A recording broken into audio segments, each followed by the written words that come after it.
तो सबसे पहले हम लोग आज कुछ थ्योरम्स की बात करेंगे एंड देन उसके ऊपर हम लोग उसी के क्वेश्चन करेंगे, उसी पे बेस्ड क्वेश्चंस करेंगे। तो इसमें हमारे पास सबसे पहले क्या है, probability of A union B is equals to probability of A plus probability of B minus probability of A intersection B. अब इसमें हमारे पास बोलता है if A and B are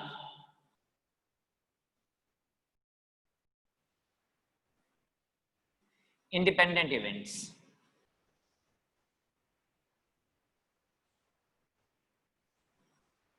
then probability of A intersection B will be equals to probability of A into probability of B, and we have probability of A union B is equals to probability of A plus probability of B minus probability of A intersection B।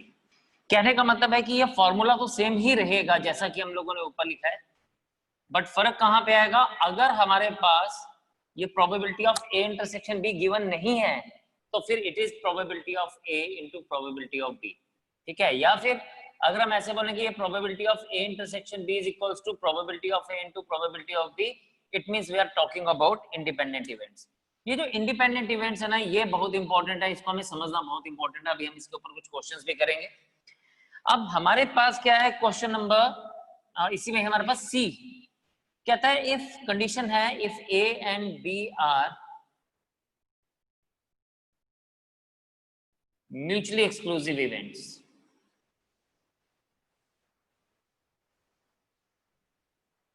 अब बेटा जब mutually exclusive event होता है तो उसमें कुछ भी common नहीं होता, then A intersection B is 5 and probability of A intersection B is 0, and we have what in that case probability of A union B is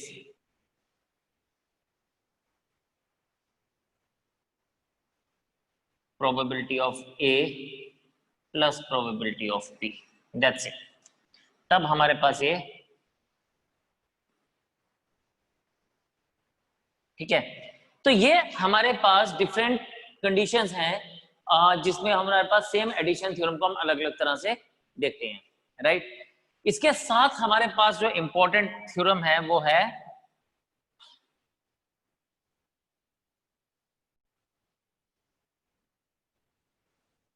conditional probability.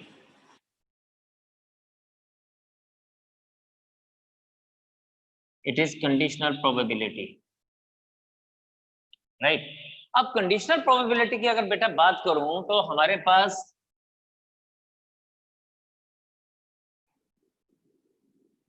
Probability of, अब conditional probability होता क्या है, it is probability of event A when event B has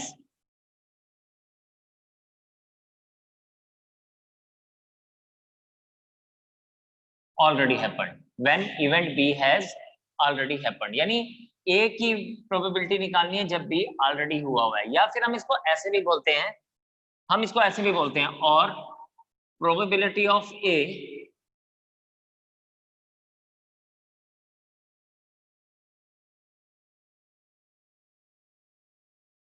taking B as sample space,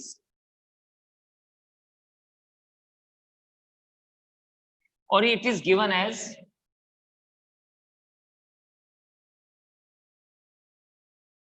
probability of A when B has already happened।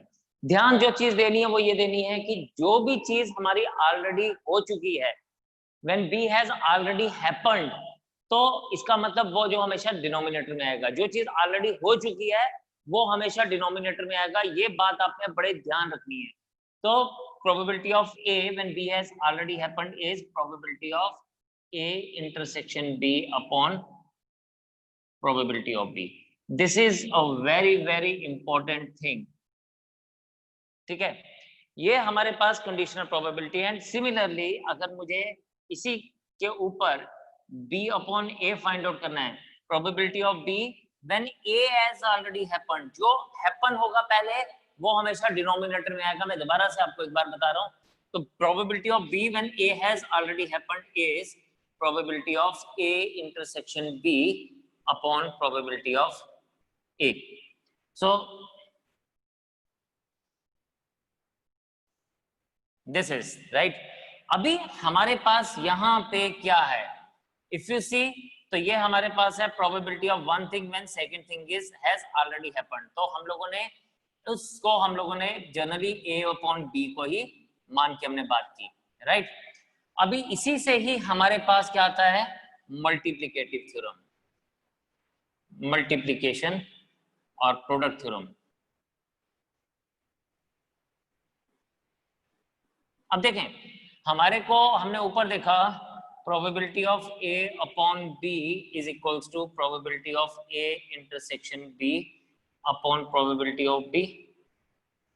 This implies that probability of A upon B into probability of B is equals to probability of A intersection B. This is multiplicative theorem या multiplication theorem. और similarly अगर मेरे पास यही बात ऐसे दी गई हो, probability of B upon A is equals to probability of A intersection B upon probability of A, this implies that probability of B upon A into probability of A is equals to probability of A intersection B. So this is how we can find out the different theorems or different equations जो हमें आगे काम आएंगी, right? तो आप जल्दी से इसको नोट करें, फिर हम लोग इसके ऊपर कुछ क्वेश्चंस करेंगे और आप देखेंगे कि वो क्वेश्चंस हमें इन थ्योरम्स के हेल्प से कैसे करने को मिलेंगे, ठीक है। तो जल्दी से नोट करेंगे जी।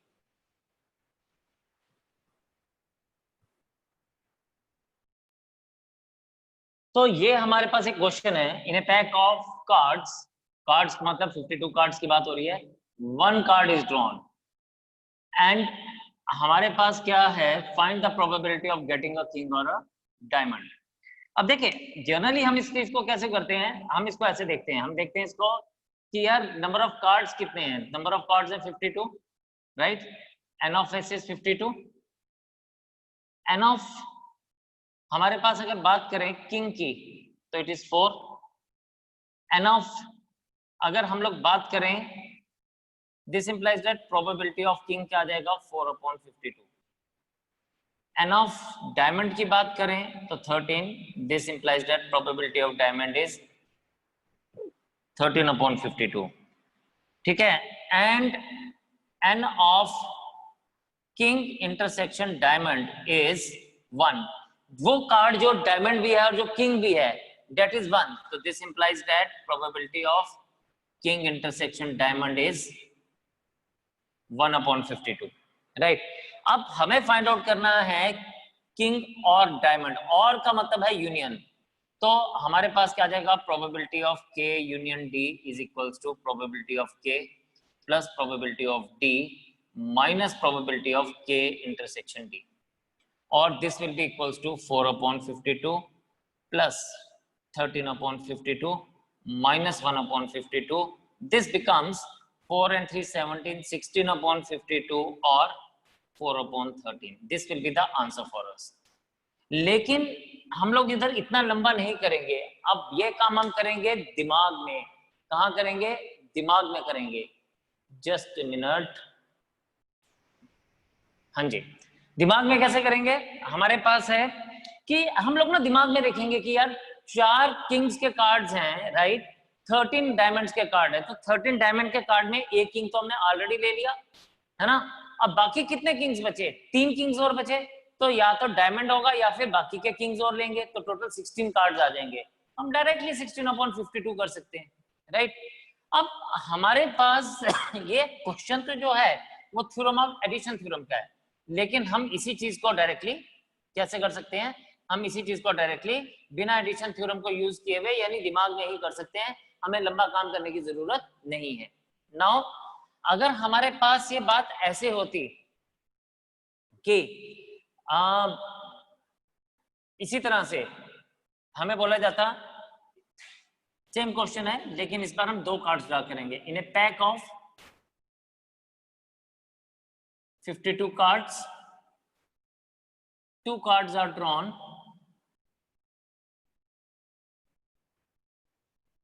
ठीक है। Find the probability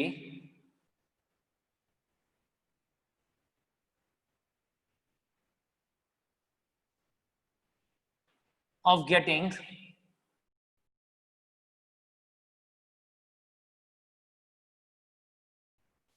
either king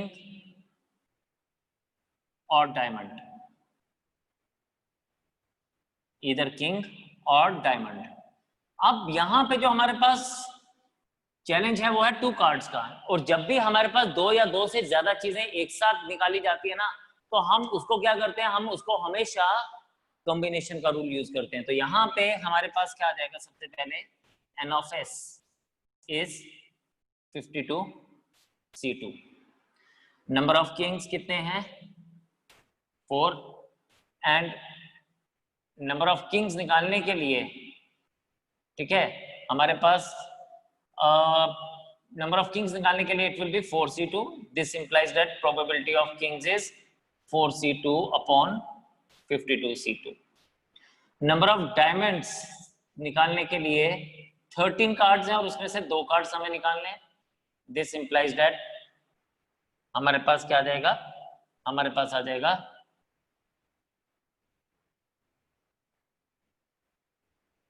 ठीक है, probability of diamond is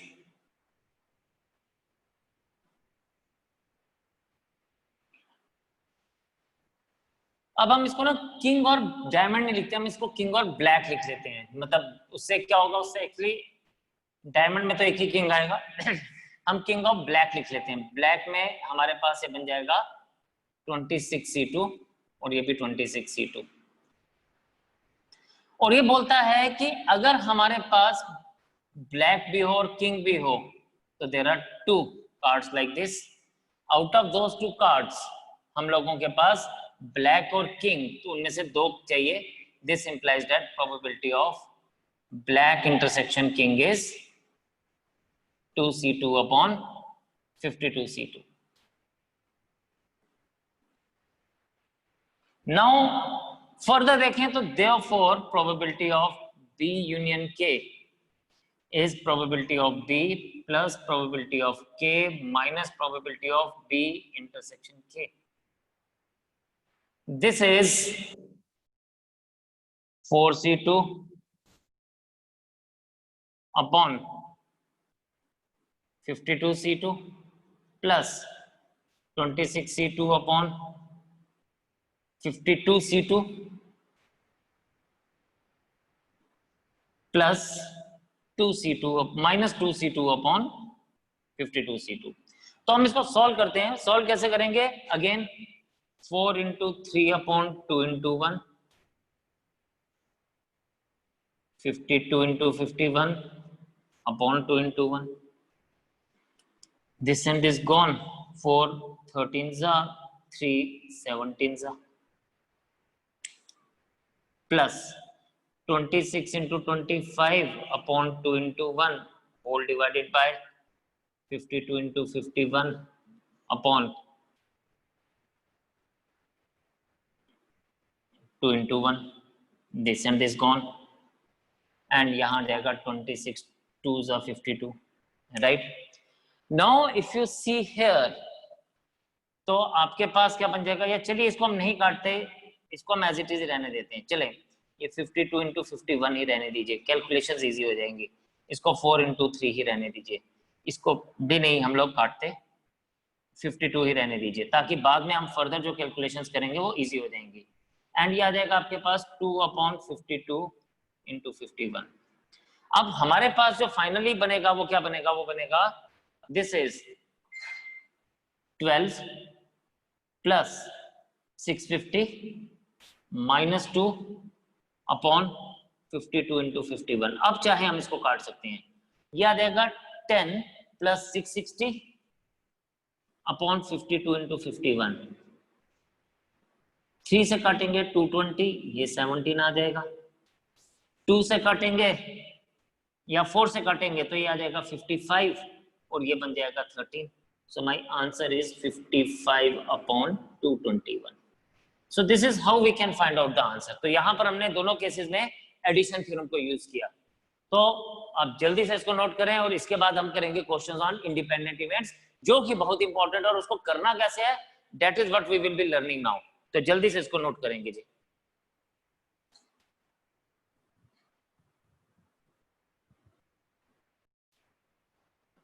Now the question which I have given to you is, this question is based on independent events, ठीक है। Why independent events? Because इसने लिखा है 3 friends A, B and C. If you see, तो हमारे पास क्या दिया गया, 3 friends A, B and C. A, B and C. ये 3 friends appears for an interview such that probability of their passing the interview is 2/3, 3/4 and 4/5 respectively. तो इनकी जो probability of passing है वो क्या दी गई है, वो अलग अलग दे दी गई है रिस्पेक्टिवली। मतलब ये पहली वाली ए की है, दूसरी वाली बी की और तीसरी वाली सी की है। अब मैंने जो 5 पार्ट्स लिखे हैं, ये 5 पार्ट्स हमारे लिए इस टाइप के क्वेश्चंस को समझने के लिए बहुत हैं। तो सभी लोग बड़े ध्यान से इसको देखेंगे कि हमारे पास दिया क्या क्या गया है। देखें, जब भी हमारे पास इंडिपेंडेंट इवेंट्स की बात होगी तो हमारे पास करना हमें क्या, सबसे पहले we need to see कि हमारे पास गिवन क्या है।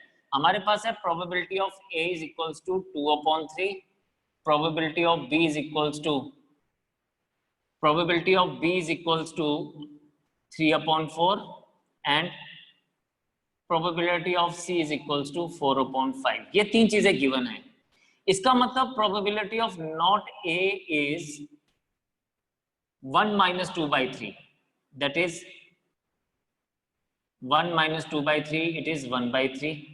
Similarly, probability of B is 1/4 and probability of C is 1/5। ये बातें आ जाएंगी।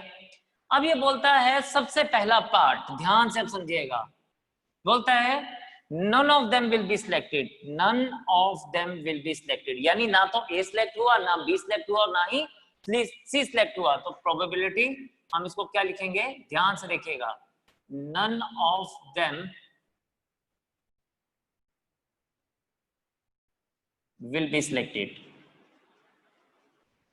ये तो बड़ा इजी सा था। इसको हमने क्या लिखा, इसको लिखा हमने probability of not A into probability of not B into probability of not C। This is 1/3 into 1/4 into 1/5, it is 1/60। ठीक है, तो ये हमारे पास आ गया कि probability that no one will be selected। ठीक है, तो probability no one will be selected is 1/60। Now B part में हमें बोलता है all of them will be selected।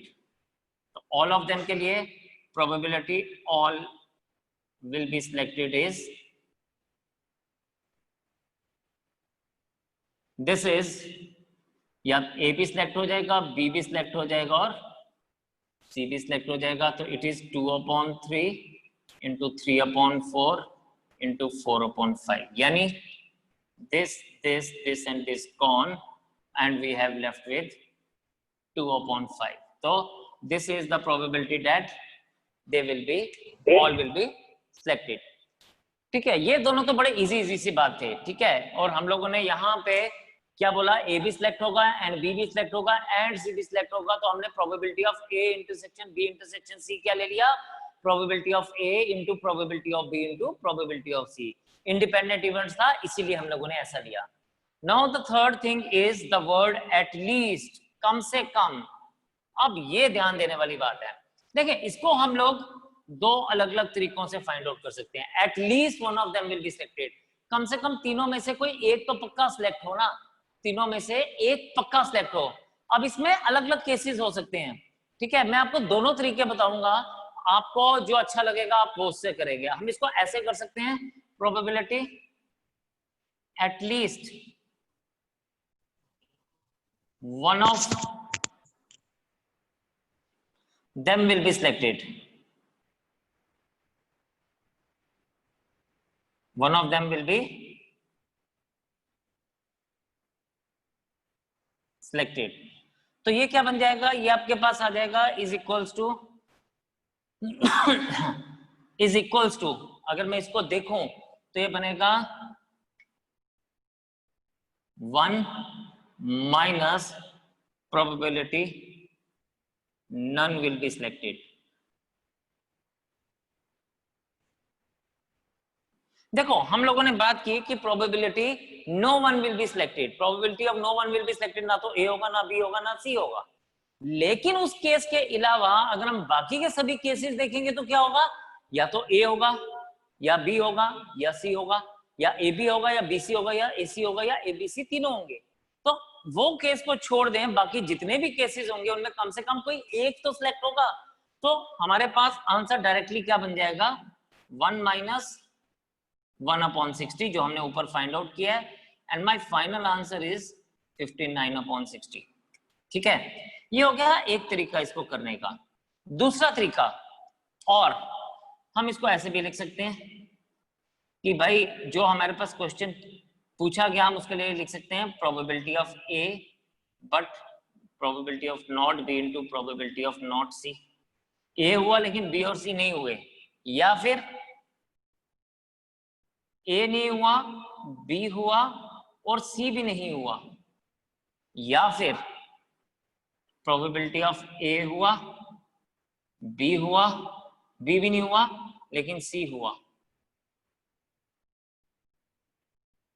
तीन केसेस ये बन गए। चौथा case, probability of A into probability of B but probability of not C, right, या फिर probability of A into probability of not B into probability of C, और probability of not A into probability of B into probability of C. कहने का मतलब तीनों में से कोई दो हुए, या फिर तीनों के तीनों हुए। फिर हमें ना इन तीनों की प्रोबेबिलिटी, इन सब की प्रोबेबिलिटी की वैल्यूज तो हमारे पास हैं, हम उसको यूज करेंगे and we will find out the answer. But आपको नहीं लगता ये कुछ ज्यादा ही लंबा हो गया, इसमें हमने 7 केसेस ढूंढने पड़ गए। पहले ए और बी और सी नहीं, फिर बी ए और सी नहीं, फिर सी ए और बी नहीं, फिर ए बी पर सी नहीं, फिर ए सी पर बी नहीं, फिर ए नहीं और बी और सी, एंड लास्ट में ए बी सी तीनों। तो टोटल हमने 7 केसेस लिए। बट ये 7 केसेस को अगेन सॉल्व करने में टाइम कंजम्पशन ज्यादा नहीं होगी, तो इसलिए हम इस तरह के क्वेश्चन में द वर्ड इज एटलीस्ट, याद रखिएगा ये बात, कम से कम एक। तो एटलीस्ट के लिए हम लोग जब बात करेंगे तो हम लोग कौन कौन से केस लेंगे, 1 वाले केस भी लेंगे, 2 वाले केस भी लेंगे और 3 वाले केस भी लेंगे। मतलब वो केसेस जिसमें सिर्फ 1 आउट ऑफ 3 इज पास्ड। ठीक है, ए हुआ या बी हुआ या सी हुआ। जब ए पास हो रहा है तो बी और सी पास नहीं हो रहे, वो भी हमें दिखाने हैं। फिर दूसरा केस, जब 2 पास हो रहे हैं, ए और बी पास हो रहे हैं तो सी पास नहीं हो रहा है, ये दिखाना है। और तीसरा केस कि ए बी सी तीनों पास हुए। तो इसलिए हम इस वाले केस को हम लोग क्या करते हैं, जनरली मैं इस केस को नहीं लेके चलता, मैं इसको इसी तरह से करता हूं कि मैं नन ऑफ देम वाला केस लेता हूं और उसको 1 में से माइनस कर देता हूं। That gives me the answer faster and accurate and without having very long calculation, it gives us in a very small calculations. ठीक है, तो इसीलिए मैं इसको हमेशा फर्दर कंटिन्यू करके चलता हूं। तो इसलिए हम इसको हमेशा इसी तरह से ही बात करेंगे। नाउ फोर्थ केस बोलता है, ठीक है, एग्जैक्टली वन ऑफ देम। जब बेटा ये एग्जैक्टली वन ऑफ देम की बात कर रहा है, मैं योगेश्वर आप मुझे मैसेज करिए, मैं आपका जवाब देता हूं। जब ये एग्जैक्टली वन ऑफ देम की बात कर रहा है, अब देखिए द वर्ड इज एटलीस्ट, यहां वर्ड है एटलीस्ट और आगे वर्ड है एग्जैक्टली। फर्क क्या है दोनों में? जब हमारे पास ये बात करता है ना exactly one of them will be selected, तो हम उसके लिए सिर्फ क्या लिखेंगे, probability of A but probably not B and C. Then plus probability of B but not A and C, plus probability of C but not probability of this is equals to क्या बन जाएगा आपके पास probability of A 2/3 into 1/4 into 1/5 plus 1/3 into 3/4 into 1/5 plus 1/3 into 1/4 into 4/5. अब इसकी calculations हमारे पास क्या बन जाएंगे? If you see 2/60 plus 3/60 plus 4/60 9/60 3/20.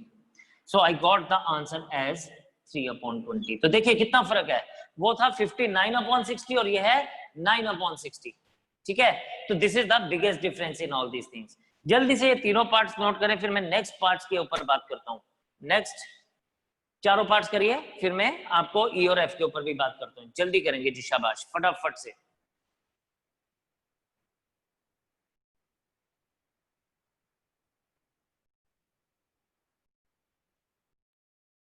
Now D part में अगर हम देखें तो हमने लिखा एग्जैक्टली वन ऑफ देम. अब ई पार्ट में एग्जैक्टली टू ऑफ देम. अब जब बात आती है अगेन एग्जैक्टली, यहां पे इसने ऑलरेडी हमें बात की हुई है कि एग्जैक्टली टू ऑफ देम.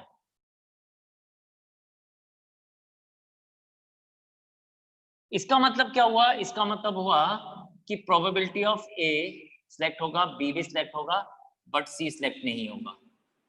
और ए सिलेक्ट होगा, बी सिलेक्ट नहीं होगा और सी सिलेक्ट होगा.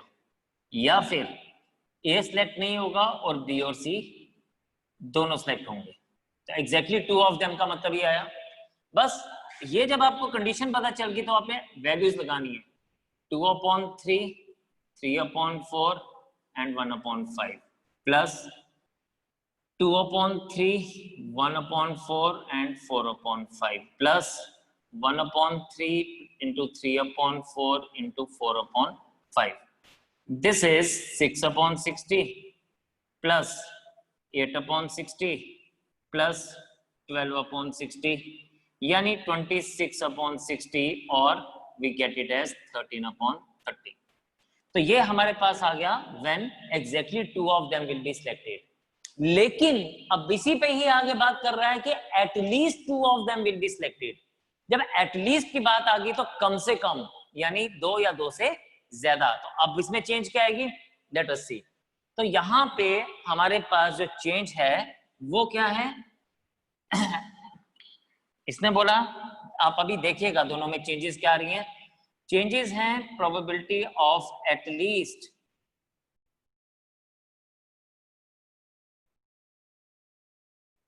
one of them will be selected.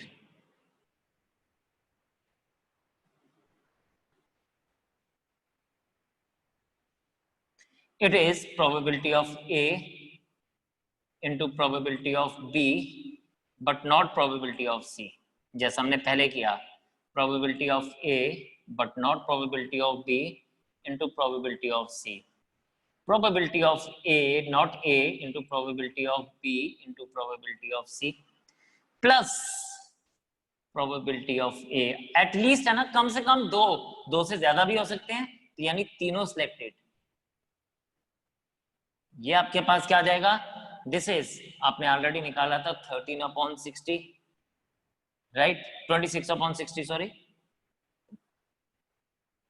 और all of them will be selected is what it was. It was कितना आना है हमारे पास? आ जाएगा all of them will be selected. 2 3s are 6, 6 4s are 24 upon 60, and when we do it, it is 50/60. it will be 5/6. So this is the final answer. ठीक है, तो ये जो आप लोगों ने किया इस केस में, ये जो पांचों पार्ट्स किए, तो that has actually covered whole of this thing. ये पूरा एक क्वेश्चन में हमने एक पूरी टाइप कवर कर ली, जिसके अंदर हम लोगों ने देखा क्या, when we are having none of them, when we are having all of them, when we are having at least one of them, exactly one of them, exactly two of them, and at least two of them. तो इन 6 parts में we have covered all of this type. तो आपको ये चीज तो पूरी तरह से क्लियर हो चुकी होगी, राइट? और इसके अलावा हम लोगों के पास नेक्स्ट टाइम जब हम मिलते हैं तो हम लोगों ने क्या करना है, हम लोग इसके साथ साथ करेंगे कंडीशनल प्रोबेबिलिटी, इसके साथ साथ करेंगे हम लोग law of total probability and Bayes theorem, very very important. तो ये 3 चीजें हम लोग नेक्स्ट सेशन में पढ़ेंगे. लेकिन इससे पहले आप ये सारी की सारी चीजें जो है ना, ये आप मुझे इसके ऊपर क्वेश्चंस और इसकी वो करके देंगे. You will get the assignment. आप जल्दी से नोट करें, फिर मैं आपसे फर्दर बात करता हूं.